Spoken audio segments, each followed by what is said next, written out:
सबसे पहले तो यहाँ पर मैं आपको दिखाना चाहूंगा ऑनलाइन सर्विसेज के ऑप्शन पर क्लिक करता हूँ और यहाँ पर ट्रे क्लेम स्टेटस का ऑप्शन मैं सेलेक्ट करता हूँ। तो यहाँ पर आप देख सकते हो आज हमने अप्लाई किया है पूरा पीएफ का पैसा और पेंशन का पैसा निकालने के लिए फॉर्म 19 और 10 से हमने अप्लाई कर दिया आज 9 जुलाई 2026 को 9 जुलाई 2026। तो भाई अगर आपको भी अपना पूरा पीएफ का पैसा और पेंशन का पैसा निकालना है, कंपनी छोड़ दी है, कहीं पर भी जॉब नहीं कर रहे हो, तो इस वीडियो में आपको कंप्लीट प्रोसेस पता चल जाएगा। लेटेस्ट प्रोसेस दिखाऊंगा। ईपीएफओ ने 1 जुलाई 2026 से पीएफ विड्रॉ के नए नियम लागू कर दिए हैं और ईपीएफओ का जो यूएन मेंबर का पोर्टल है इस पर प्रोसेस भी बदल दिया है, अब नया प्रोसेस आ गया है। तो ये वीडियो अगर आप पूरी देख लेते हो तो पूरा पीएफ का पैसा और पेंशन का पैसा निकालने का लेटेस्ट नया प्रोसेस आपको पता चल जाएगा, मन में कोई भी डाउट नहीं रहेगा। और हाँ, इस वीडियो के लास्ट में एक दो बातें और बताऊंगा जो आपको ध्यान रखनी है, अदरवाइज आपका पीएफ का पैसा फंस भी सकता है। तो नमस्कार दोस्तों, मेरा नाम है प्रदीप, आप देख रहे हैं टेक्नोलॉजी। पीएफ का पैसा निकालने के लिए आपको अपने मोबाइल में या फिर कंप्यूटर लैपटॉप में कोई भी इंटरनेट ब्राउजर ओपन कर लेना है, जैसे कि गूगल क्रोम, मोजिला फायरफॉक्स हो गया, और आपको सर्च करना है epfo.gov.in। तो यहाँ पर ईपीएफओ की जो ऑफिशियल वेबसाइट है वो यहाँ पर आ जाएगी, इसको ओपन कर लेना है। बाकी इसका जो लिंक है मैंने वीडियो के डिस्क्रिप्शन में दे दिया है। जैसे वेबसाइट को ओपन करेंगे उसके बाद यहाँ पर एम्प्लॉय लॉगिन का ऑप्शन है, इस पर आपको क्लिक करना है। उसके बाद ईपीएफओ का ये जो यूएन मेंबर का पोर्टल है ये ओपन हो जाएगा। बाकी अगर आप सर्च करेंगे यूएएन तो यहाँ पर आ जाएगा यूएन मेंबर पोर्टल, इसको ओपन कर लेना है। दोनों तरीके मैंने आपको बता दिए। बाकी इसका जो लिंक है वीडियो के डिस्क्रिप्शन में दे दिया, जैसे उस लिंक पर आप प्रेस करेंगे आप यहाँ पर पहुंच जाएंगे। अब यहाँ पर आपको अपना 12 डिजिट का यूएन नंबर मेंशन करना है, यहाँ पर पासवर्ड मेंशन करके साइन इन कर लेना है। पासवर्ड याद नहीं है तो यहाँ पर फॉरगेट पासवर्ड का ऑप्शन आपको देखने को मिलेगा, इस पर क्लिक करके आप अपना पासवर्ड बना सकते हो। यहाँ पर मैंने यूएन नंबर मेंशन कर दिया, पासवर्ड मेंशन कर दिया, उसके बाद आपको साइन इन कर लेना है। उसके बाद आपके मोबाइल पर एक ओटीपी भेजा जाएगा, ओटीपी यहाँ पर आपको मेंशन करना है। जब यहाँ पर ओटीपी आप मेंशन कर दें उसके बाद सबमिट के ऑप्शन पर क्लिक करना है, सक्सेसफुली यूएन मेंबर पोर्टल पर लॉगिन हो जाएंगे। आप देखिए पूरा पीएफ का पैसा और पेंशन का पैसा निकालने से पहले या फिर आप एडवांस में पीएफ का पैसा निकालने जा रहे हो उससे पहले एक बात का ध्यान रखना है। यहाँ पर मैनेज का जो ऑप्शन है इस पर क्लिक करना है और यहाँ पर केवाईसी का ऑप्शन सेलेक्ट करके यहाँ पर आपको देख लेना है आपकी केवाईसी होनी चाहिए। आपका बैंक अकाउंट नंबर और पैन कार्ड नंबर आपके पीएफ अकाउंट के साथ लिंक होना चाहिए, यूएन अकाउंट के साथ लिंक होना चाहिए। करंटली एक्टिव केवाईसी के सेक्शन में यहाँ पर आना चाहिए और यहाँ पर स्टेटस इस तरह से होना चाहिए, verification online by bank, verified online by bank और अप्रूव। ठीक है, तो आपकी केवाईसी कंप्लीट होनी चाहिए। अगर नहीं है तो बैंक अकाउंट नंबर इस पर क्लिक करके ऐड कर सकते हो, पैन कार्ड नंबर यहाँ पर क्लिक करके ऐड कर सकते हो। तो चलिए होम के ऑप्शन पर क्लिक करता हूँ। अब देखिए पूरा पीएफ का पैसा निकालने से पहले एक बात का और ध्यान रखना है, अगर आपने मल्टीपल कंपनी में काम किया है, एक से ज्यादा अगर आपकी पीएफ मेंबर आईडी है, तो पूरा पीएफ का पैसा और पेंशन का पैसा निकालने से पहले पुरानी जितनी भी पीएफ मेंबर आईडी है उसका पैसा करंट में जरूर ट्रांसफर कर लीजिएगा, अदरवाइज करंट का ही विड्रॉ होगा, पुरानी का रह जाएगा। तो काफी सारे लोग बिना ट्रांसफर करे ही पीएफ का पैसा पूरा निकालने के लिए अप्लाई कर देते हैं, तो फिर करंट का ही विड्रॉ होता है, पुरानी का रह जाता है। अब अगर आपको ट्रांसफर करना है तो यहाँ पर ऑनलाइन सर्विसेज का जो ऑप्शन है इस पर क्लिक करना है और यहाँ पर रिक्वेस्ट फॉर ट्रांसफर अकाउंट का जो ऑप्शन है इस पर क्लिक करके आपको ट्रांसफर कर लेना है। हमें ट्रांसफर करने की जरूरत नहीं है क्योंकि हमारी एक ही पीएफ मेंबर आईडी है। मैं आपको दिखा देता हूँ, मेंबर सर्विस हिस्ट्री के ऑप्शन पर क्लिक करके यहाँ से आप देख सकते हो आपकी कितनी सर्विस है। तो यहाँ पर देख सकते हो हमारी एक ही पीएफ मेंबर आईडी है। तो यहाँ पर अगर आपकी मल्टीपल पीएफ मेंबर आईडी है तो पूरा पीएफ का पैसा और पेंशन का पैसा निकालने से पहले पुरानी जितनी भी पीएफ मेंबर आईडी है उसको ट्रांसफर कर लीजिए, ये वाला ऑप्शन सेलेक्ट करके request for transfer of account का। ठीक है, अब एक और बात, पूरा पीएफ का पैसा और पेंशन का पैसा निकालने से पहले आपका जो पीएफ अकाउंट है उसमें डेट ऑफ एग्जिट ईपीएफ और डेट ऑफ एग्जिट ईपीएस दोनों मेंशन होनी चाहिए, अदरवाइज फिर पीएफ का पैसा नहीं निकाल पाएंगे क्योंकि फॉर्म 19 और 10 से नहीं आएगा। तो हमारे डेट ऑफ एग्जिट यहाँ पर अपडेट है ईपीएफ में भी और ईपीएस में भी। अगर अपडेट नहीं है यहाँ पर तो आप अपनी कंपनी से भी अपडेट करवा सकते हो, या फिर अगर आपको पता है कि कंपनी कब छोड़ी तो यहाँ पर मैनेज का ऑप्शन सेलेक्ट करके मार्क एग्जिट का ऑप्शन सेलेक्ट करके यहाँ से आप खुद भी डेट ऑफ एग्जिट अपडेट कर सकते हो। तो ये बात का आपको ध्यान रखना है। अब कैसे आप पीएफ का पैसा निकाल सकते हो, इसके लिए ऑनलाइन सर्विसेज का ऑप्शन पर क्लिक करना है। यहाँ पर आपको क्लेम फॉर्म 31, 19 एंड 10C का जो ऑप्शन है ये आपको सेलेक्ट करना है। उसके बाद यहाँ पर अपना पूरा बैंक अकाउंट नंबर मेंशन करना है जो आपके पीएफ अकाउंट के साथ लिंक है, जो हमने मैनेज के ऑप्शन पर क्लिक करके केवाईसी का ऑप्शन सेलेक्ट करके देखा था। पूरा बैंक अकाउंट नंबर मेंशन कीजिए। जब यहाँ पर पूरा बैंक अकाउंट नंबर मेंशन कर दे उसके बाद चेक के ऑप्शन पर क्लिक करना है और यहाँ पर आपको यस कर देना है। वेरीफाई हो गया बैंक अकाउंट नंबर, देख सकते हो। अब यहाँ पर प्रोसीड फॉर ऑनलाइन क्लेम के ऑप्शन पर क्लिक करना है। अब यहाँ पर देखिए मैं आवेदन करना चाहता हूँ, I want to apply for select claim option, इस पर आप क्लिक करेंगे तो देखिए पूरा पीएफ का पैसा और पेंशन का पैसा निकालने के लिए फॉर्म 19 और 10 से अप्लाई करना पड़ता है। और अगर आप जॉब कर रहे हो, नौकरी कर रहे हो, नौकरी करते करते कुछ पैसों की रिक्वायरमेंट हो गई है तो एडवांस में पीएफ का पैसा निकालना है, तो पीएफ एडवांस फॉर्म 31 आपको सेलेक्ट करना है। अब कंपनी छोड़ दिया, पूरा पीएफ का पैसा निकालना है और पेंशन का पैसा निकालना है, तो यहाँ पर देखिए सेलेक्ट क्लेम ऑप्शन, इस पर क्लिक करके सबसे पहले आपको पीएफ फाइनल सेटलमेंट फॉर्म 19 आपको अप्लाई करना पड़ेगा। ये 2 फॉर्म अप्लाई करने पड़ते हैं, तो पहले आपको फॉर्म 19 और जब फॉर्म 19 सक्सेसफुली सबमिट हो जाएगा उसके बाद 10 से अप्लाई करना रहेगा। तो पीएफ फाइनल सेटलमेंट फॉर्म 19 आपको सेलेक्ट करना है। जैसे आप सेलेक्ट करेंगे उसके बाद यहाँ पर क्लिक करके आप देख सकते हो आपकी सर्विस, यहाँ पर आपको सर्विस दिखा देगा। हमारी एक पीएफ मेंबर आईडी है, डेट ऑफ ज्वाइनिंग यहाँ पर देख सकते हो 1/4/2024 है, डेट ऑफ एग्जिट 31/7/2024 है, यानी कि 2 साल कंप्लीट हो गए हैं कंपनी छोड़े हुए। 2024 में छोड़ी थी और अभी 2026 चल रहा है। आज क्या है, आज है 9 जुलाई 2026, ठीक है। तो 9 जुलाई को मैं अप्लाई करने जा रहा हूं, तो यहाँ पर इनकी डेट ऑफ एग्जिट यहाँ पर मेंशन है और ज्वाइनिंग भी मेंशन है। और अगर आपकी मल्टीपल पीएफ मेंबर आईडी रहती है वो सारी यहाँ पर दिखा देगा, और ट्रांसफर कर रखा है या फिर नहीं कर रखा वो यहाँ पर दिखा देगा, तो यहाँ से आपको पता चल जाएगा। तो यहाँ पर आपको आपकी कंप्लीट सर्विस देखने को मिल जाएगी और छोड़ने का रीजन भी यहाँ पर आपको देखने को मिल जाता है। अब इसको यहाँ पर क्लोज कर देते हैं। अब देखिए यहाँ पर 2 यहाँ पर चीजें बता रखी है। पहला तो ये कि अगर आपकी सर्विस 5 साल से कम है और आपकी पीएफ सेटलमेंट जो अमाउंट है 50,000 से ज्यादा है, तो आपके पीएफ के पैसों पर टीडीएस लग सकता है, तो आपको फॉर्म 121 भरकर अपलोड करना पड़ेगा। बट यहाँ पर हमारी जो अमाउंट है यहाँ पर देख सकते हो, ये काफ़ी अच्छा अपडेट किया है। हमारी जो अमाउंट है फाइनल सेटलमेंट की जो अमाउंट है यहाँ पर 15,490 है। तो हमारी जो पीएफ का जो पैसा है वो 50,000 से कम है, तो हमें फॉर्म 121 भरकर अपलोड करने की जरूरत नहीं है। अगर आपकी अमाउंट यहाँ पर 50,000 से ज़्यादा आता है और 5 साल से कम की सर्विस रहती है, तो यहाँ पर कुछ इस तरह से आपको फॉर्म 121 आपको देखने को मिलेगा, फिर वो आपको भरना पड़ेगा। इसके ऊपर अगली वीडियो में बात करेंगे। तो यहाँ पर बता रखा है कि भाई अगर आपकी 5 साल से कम की सर्विस है और पीएफ का पैसा 50,000 से ज्यादा है तो टीडीएस उस पर लग सकता है। अब यहाँ पर दूसरे पॉइंट में बता रखा है, ध्यान से सुनिएगा, यहाँ पर बता रखा है कि अगर पीएफ सेटलमेंट की जो रकम है 50,000 या फिर 2.5 लाख के बीच में है और अगर आप एलिजिबल है फॉर्म 121 भरने के लिए, तो आप फॉर्म 121 भरिए। और यहाँ पर एक चीज बता रखी है कि अगर आपकी जो इनकम है फाइनेंशियली 1 साल की जो इनकम है, कुल जो आपकी आय है, अगर वो बेसिक छूट सीमा से कम है तो आपको फिर फॉर्म जो है 121 भरकर अपलोड करना पड़ेगा। यानी कि आपकी जो 1 साल की जो इनकम है वो अगर टैक्स के बाहर है तो फिर आप फाइनल सेटलमेंट कर रहे हैं वो 50,000 या फिर 2.5 लाख के बीच में अमाउंट है, तो आपको फॉर्म 121 भरकर अपलोड करना पड़ेगा।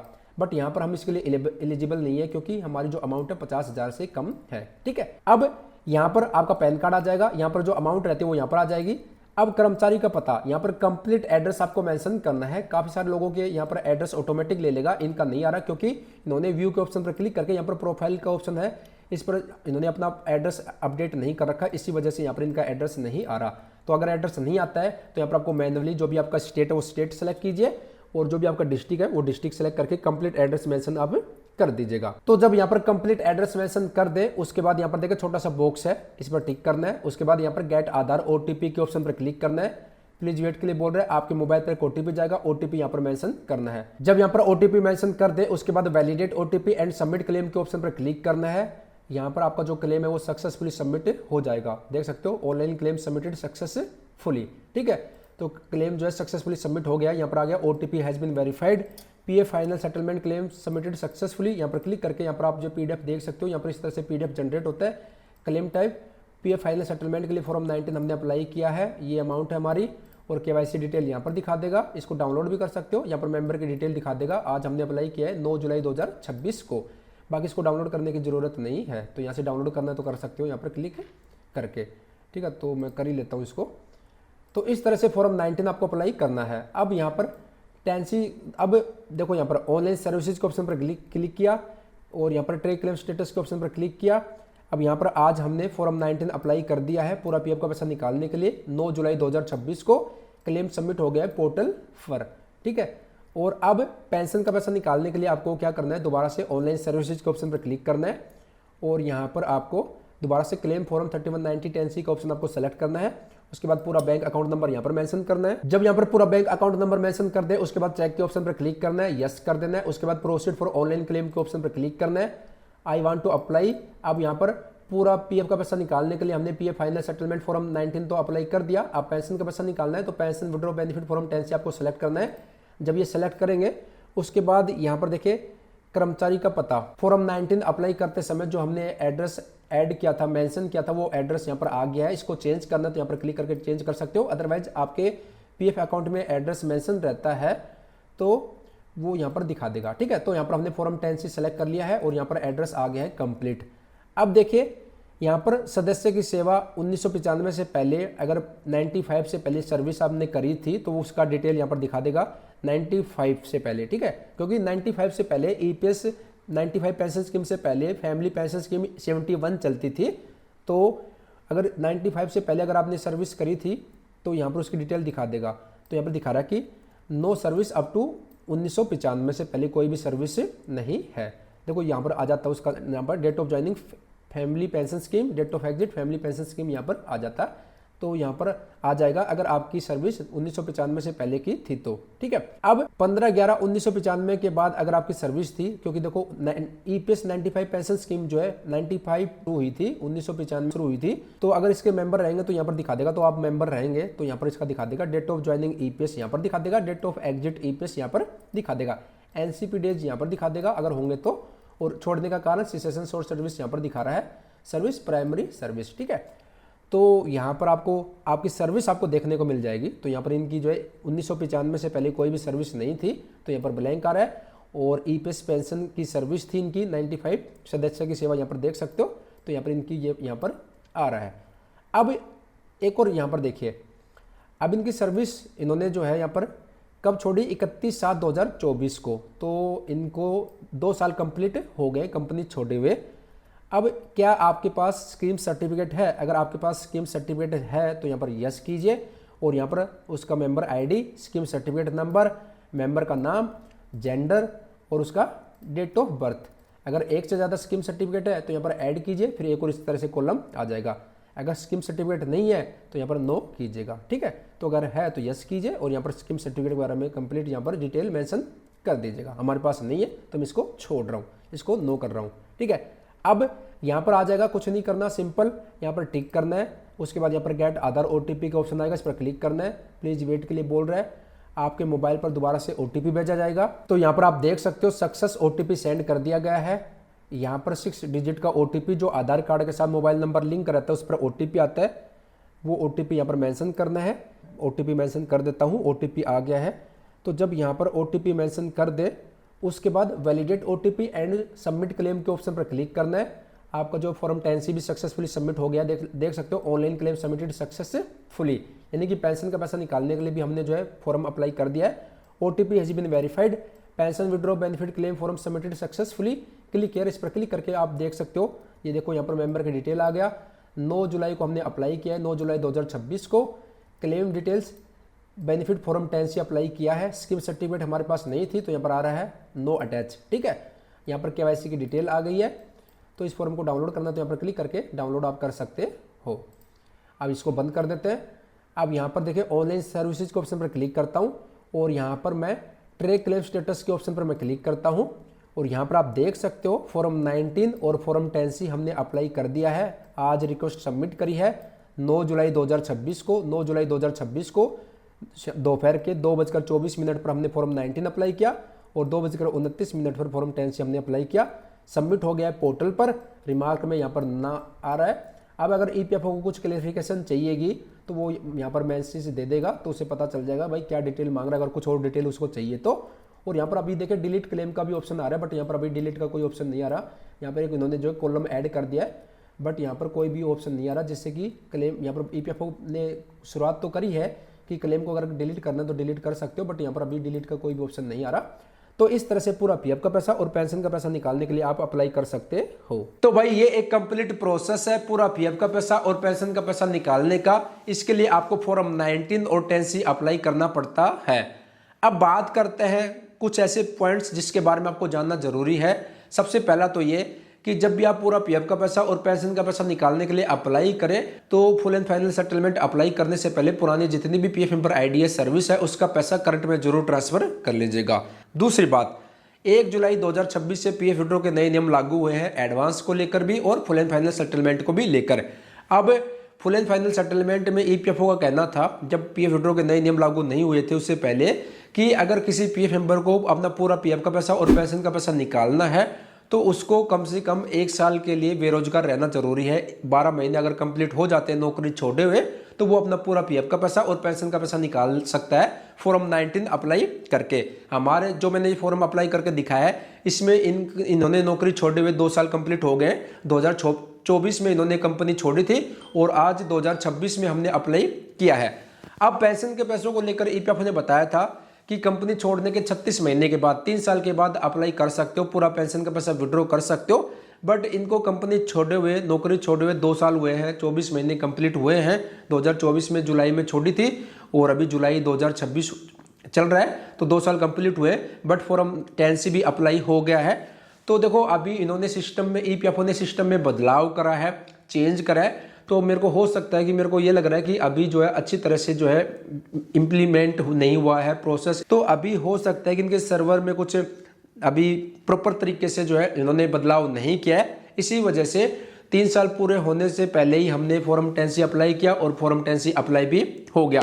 तो आप ट्राई कर लीजिए, अगर आपने कंपनी छोड़ दी है, कंपनी छोड़े हुए 1 साल हो गया है या फिर 6 महीने हो गए हैं और पूरा पीएफ का पैसा पेंशन का पैसा निकालना चाहते हो तो देखो ट्राई करने में अप्लाई करने में कोई भी दिक्कत नहीं है, आप अप्लाई कर लीजिए।